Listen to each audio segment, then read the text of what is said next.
Dear student, welcome to my channel. Today, I am going to discuss about the microbodies of the cell. Cell में जो microbodies पाए जाते हैं उसके बारे में आज हम लोग डिटेल चर्चा करेंगे.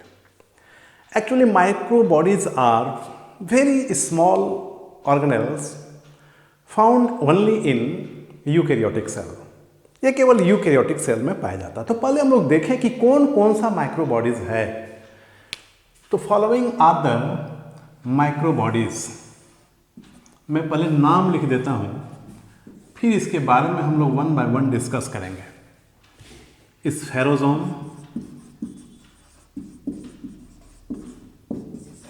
ग्लायोक्सिसोम,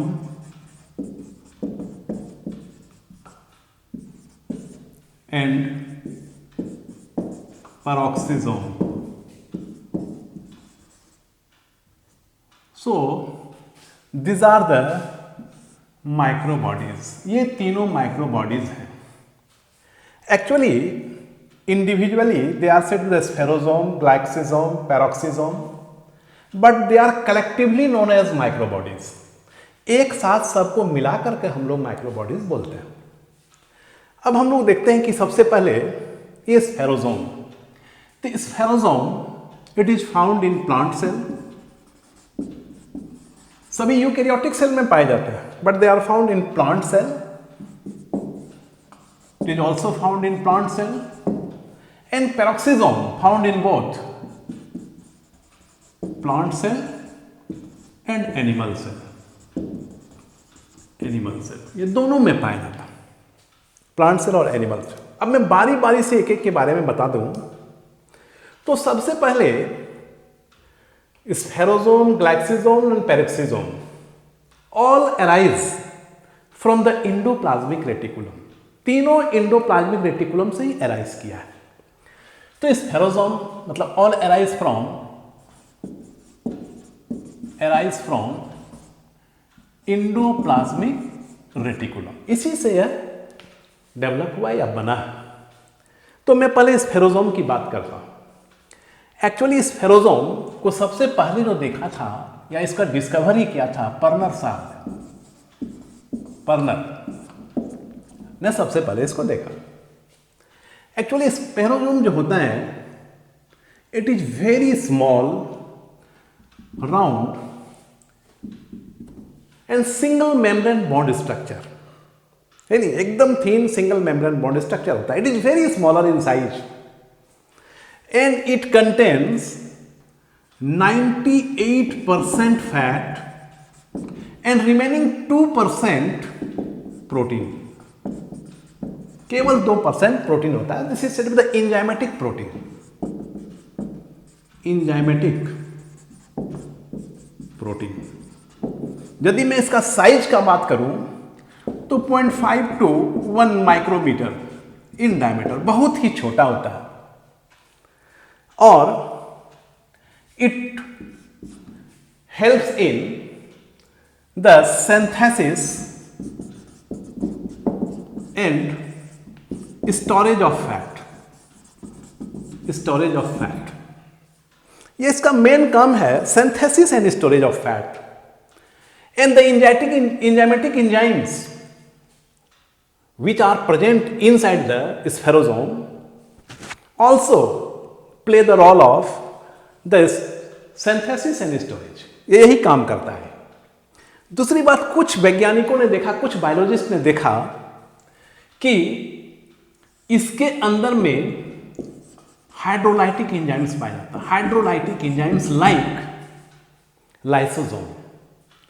तो उन्होंने इसको प्लांट लाइसोसोम भी कहा.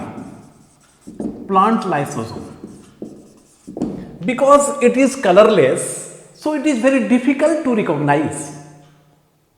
तो एक स्टेनिंग प्रोसेस, एक स्टेन होता है जिसको हम लोग बोलते हैं ओस्मियम टेट्राऑक्साइड.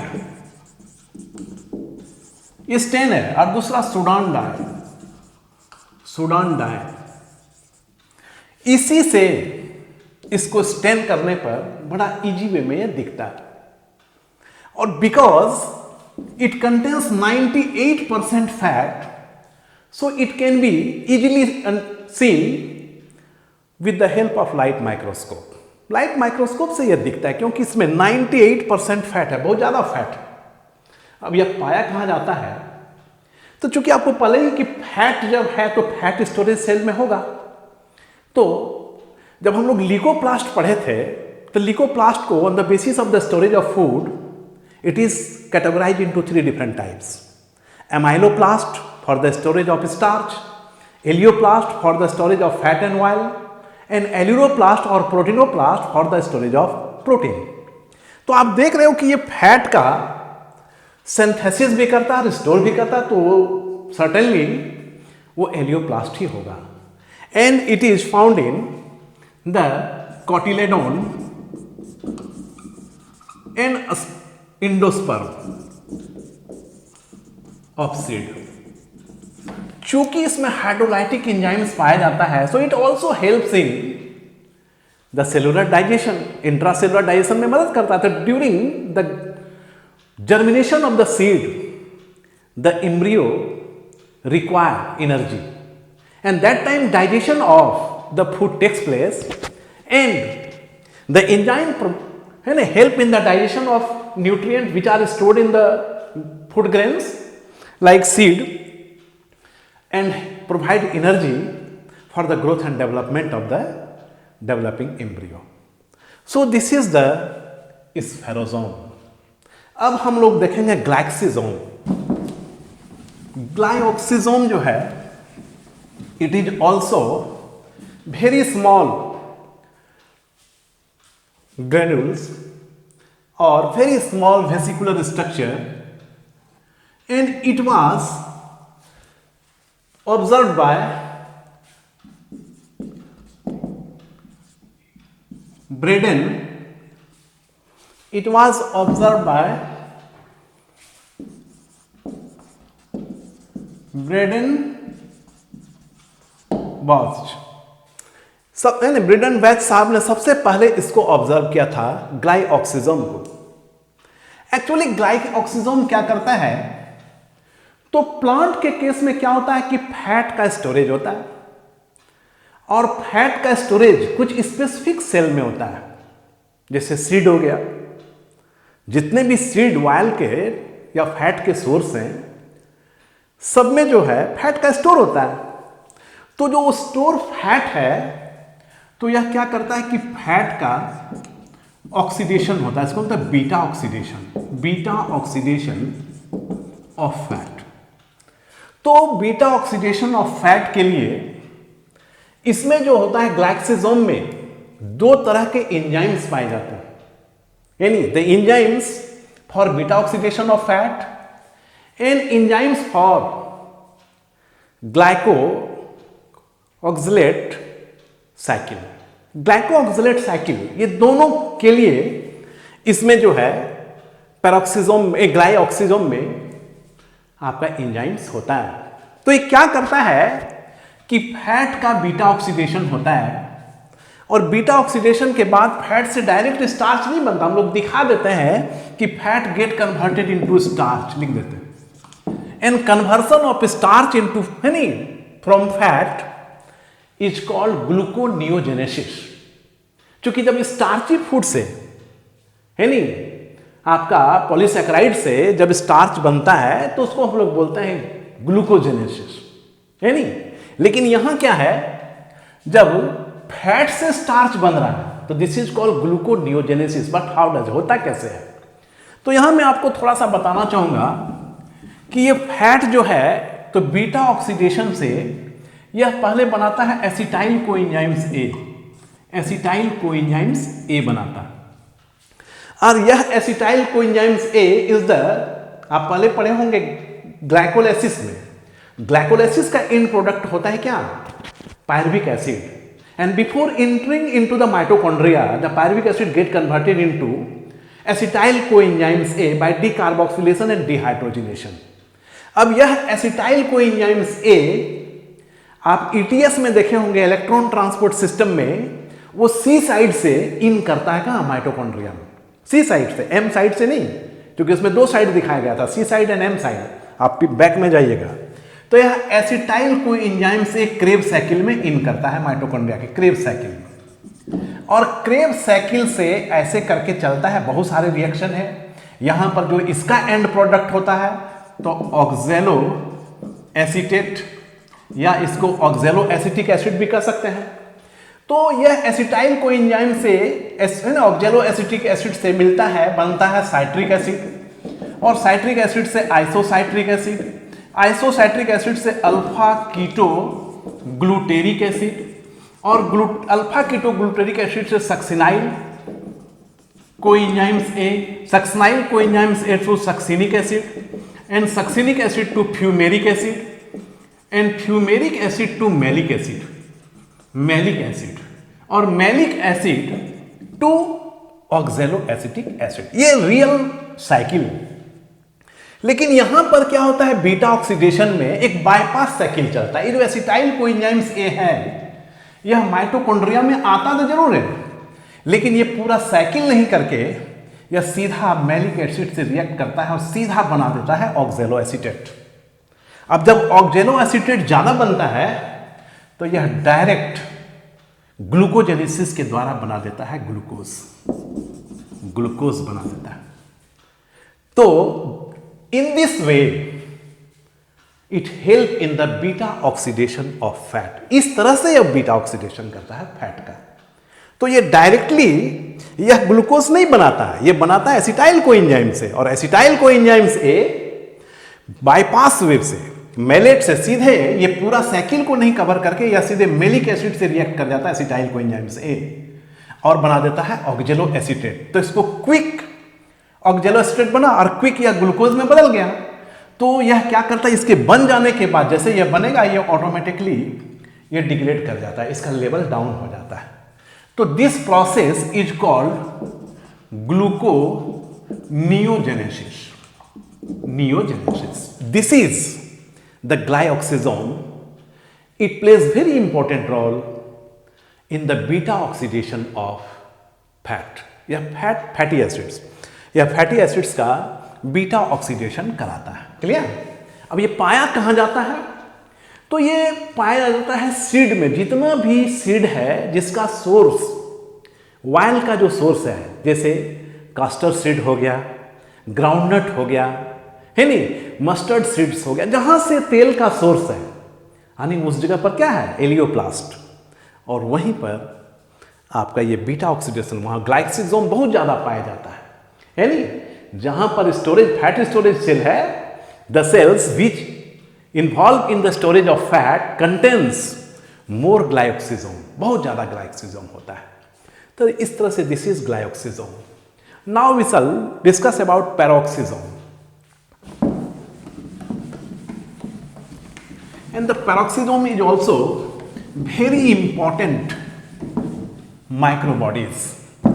तो पेरोक्सिसोम को हम लोग देखेंगे, ये बहुत ही इंपॉर्टेंट माइक्रोबॉडीज है।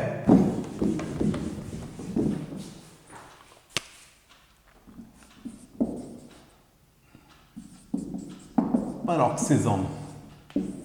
It is also very small vesicular, spherical, oval, even pentagonal in some cases structure, and its diameter is 0.521 micrometers, just like the spherosome। जैसे स्फेरोसोम में था उसी तरह इसमें भी होता है। अब मैं बताऊं आपको कि it plays very important role because it remove the toxic substance from the body. Body से टॉक्सिक सब्सटेंस को ये हटाता है। कैसे, अभी हम लोग देखेंगे।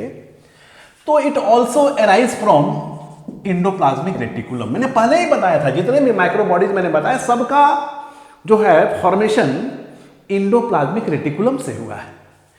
एंड इसको देखा था सबसे पहले रोडिन, रोडिन साहब ने इनको सबसे पहले देखा था। अब है कि ये करता क्या है। तो एक्चुअली बॉडी में क्या होता है कि during the metabolism of protein, जब प्रोटीन का मेटाबॉलिज्म होता है, यानी during the process of the breaking down of protein, besides the useful substances, some harmful substances are also formed. बहुत सारे harmful substance बनते हैं. तो जो इसका harmful substance है उसमें यूरिया, यूरिक एसिड है नहीं, और बनता है आपका एमिनो एसिड्स जो ज़्यादा मात्रा में रहता है, एमिनो एसिड्स, यहाँ तक कि बनता है अल्कोहल, और हाइड्रोक्सिलेज, हाइड्रोक्सी एसिड्स बनता है.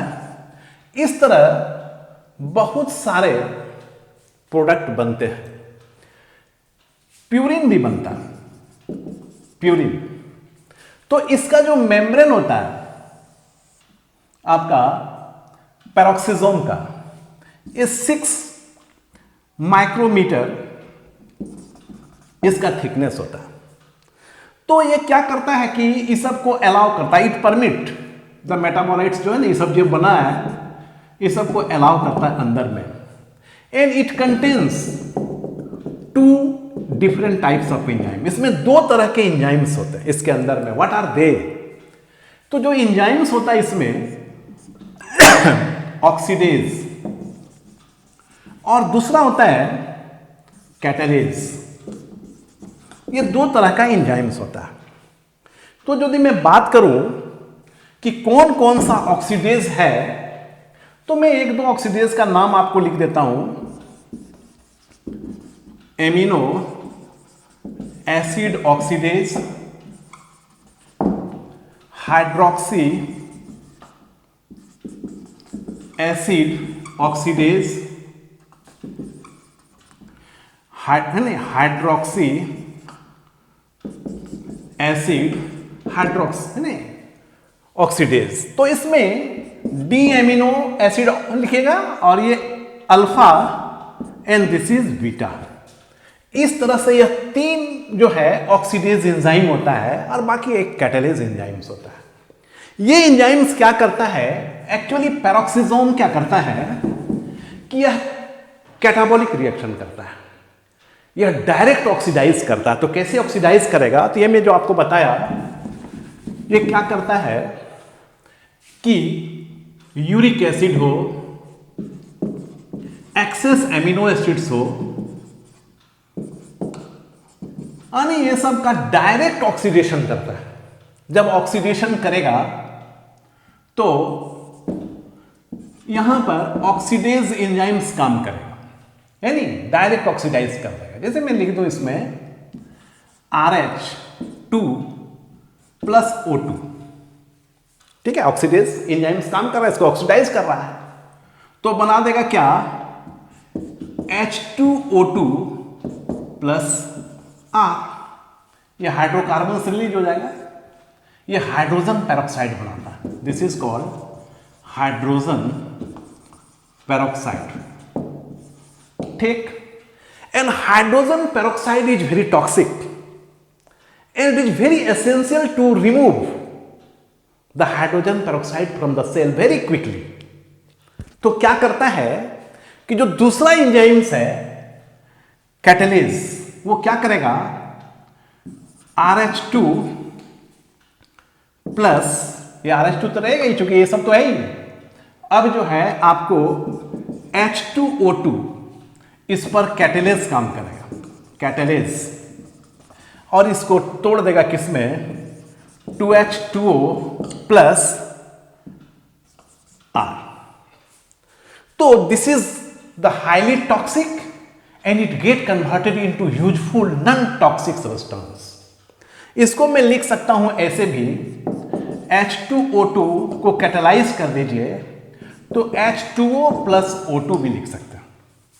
तो इस तरह से peroxisome plays very important role in the detoxification. तो इसको जो है रोडिन साहब ने देखा था आपको लीवर सेल में और किडनी सेल में, किडनी में, यानी इसका बहुत ज्यादा नंबर होता है पेरोक्सिसोम का. 70 to 100 numbers of peroxisomes are found in liver and kidney cells. In vertebrates it is also found in the other cells like, जैसे ब्रेन सेल्स में भी पाया जाता है, और एड्रिनल ग्लैंड्स के कॉर्टिकल पार्ट में, चूंकि एड्रिनल ग्लैंड का दो पार्ट होता है, कॉर्टिकल पार्ट और मिडुलरी पार्ट, तो एड्रिनल कॉर्टेक्स में पाया जाता है, एड्रिनल कॉर्टेक्स में पाया जाता है। इवन टेस्टिस में भी पाया जाता है, वर्टिब्रेट के टेस्टिस में। और यदि देखें तो यह इंटेस्टाइन में भी पाया जाता है, इंटेस्टाइन में भी बहुत ज्यादा पैरोक्सिज्म होता है। और यदि इनवर्टिब्रेट की बात करें तो यह पैरामीशियम में होता है, इनवर्टिब्रेट में, इनवर्टिब्रेट में देखें तो it is found in paramecium. तो इस तरह से यह हाइड्रोजन पेरोक्साइड को रिलीज करता है या रिमूव करता है बॉडी से। लेकिन एक दूसरा इसका फंक्शन क्या है कि it also plays the important role in photo respiration. अब यह फोटो रेस्पिरेशन में भी हेल्प करता है। तो फोटो रेस्पिरेशन क्या करता है कि पेरोक्सिज्म एसोसिएटेड विद द माइटोकॉन्ड्रिया और क्लोरोप्लास्ट फॉर फोटो रेस्पिरेशन। तो फोटो रेस्पिरेशन में क्या करता है कि आपको पता है कि फोटो रेस्पिरेशन के लिए जो बहुत इंपॉर्टेंट एक एंजाइम है रूबिस्को, राइबोलोज बाइफॉस्फेट कार्बोक्सिलेज, है नी, RUBP, है नी, RUBP जो है राइबोलोज बाइफॉस्फेट कार्बोक्सिलेज, ये वर्ल्ड का सबसे ज्यादा प्रोटीन है, क्योंकि ये एंजाइम प्रोटीनस होता है सबसे ज्यादा, and it plays very important role in dark reaction. Carbon dioxide का फिक्सेशन में ये हेल्प करता है। तो यह क्या करता है कि इसको ब्रेक डाउन कर देता है और CO2 को रिलीज करता है। तो in this way remove the carbon dioxide during photorespiration. और इसी तरह का रिएक्शन माइटोकॉन्ड्रिया में, प्लांट में माइटोकॉन्ड्रिया एंड क्लोरोप्लास्ट में होता है, क्लोरोप्लास्ट में भी होता है। तो this is the function involve by, function caused by the peroxisome. Peroxisome इस तरह से काम करता है। लेकिन इसमें भी यदि हम देखें तो ये डायरेक्ट जो है इसका CO2 को रिलीज नहीं करता है। इसके कई स्टेप्स हैं, मैं थोड़ा सा आपको बता दूं कि जैसे क्या करता है ये कि RUBP को यह तोड़ देता है ग्लाइकोलेट में। ग्लाइकोलेट में जैसे ही पेरोक्सिज्म में अब ग्लाइकोलेट में तोड़ दिया, अब यह चला आता है कहां, ग्लाइकोलेट एंट्री करता है पेरोक्सिज्म में, यहां चला है इसके अंदर। जैसे इसके अंदर आता है तो इसका ऑक्सीडेशन होगा, यहां ऑक्सीडेज एंजाइम्स है तो इसको ऑक्सीडाइज कर देगा और बना देगा क्या, ग्लाइऑक्सिलेट। ग्लाइऑक्सिलेट बना दिया। अब ये ग्लाइऑक्सिलेट्स का एमिनेशन होगा, एमिनेशन, और बना देता है ग्लाइसिन। और फिर यह ग्लाइसिन का दो एटम्स यानी ग्लाइसिन प्लस ग्लाइसिन, ये दोनों मिलेगा तो बनाता है सेरीन। और जब सेरीन मिलेगा तो यहीं से CO2 भी बनता है। इस तरह से यह इसको RUBP को तोड़कर CO2 को आउट करता है। तो this is the method to release the CO2। अब मैं एक टर्म थोड़ा सा मैं बता दूं, जैसे मैंने बताया ग्लूकोनियोजेनेसिस, तो थोड़ा सा मैं, जबकि ये बात आई है तो मैं बता दूं कि क्या होता है कि वर्ड से ही पता चलता है कि किसको ग्लूकोजेनेसिस बोलते हैं, किसको ग्लाइकोजेनेसिस बोलते हैं, किसको ग्लूकोनियोजेनेसिस बोलते हैं।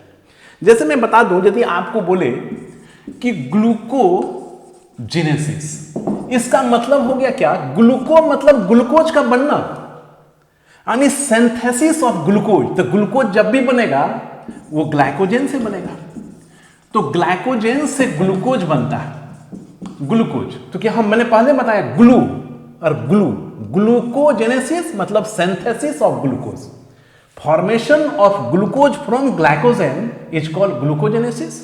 उसी तरह यदि लिख दे ग्लाइकोजेनेसिस, ग्लाइकोजेनेसिस इसका मतलब ग्लाइको लिखा हुआ है, यानी ग्लाइकोजन, यानी फॉर्मेशन ऑफ ग्लाइकोजन, यहां ग्लाइकोजन बनेगा प्रोडक्ट होगा ग्लाइकोजन। जहां ग्लाइकोजेनेसिस लिखा मतलब प्रोडक्ट ग्लाइकोजन होगा।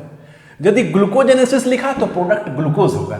तो ग्लाइकोजेन किससे बनेगा? तो ग्लूकोज से, है नहीं? तो formation of glycogen from glucose is called glycogenesis. लेकिन यदि फैट से ग्लूकोज बनता है, तो चूंकि फैट जो है वो ग्लूकोज से हट के वो अदर चीज है, तो जो उसके साइड से यानी फैट से जब ग्लूकोज बनता है other than the starch is called gluconeogenesis. इस तरह से आज ये माइक्रोबॉडीज का टॉपिक कंप्लीट होता है। आशा है आपको अच्छा लगा होगा।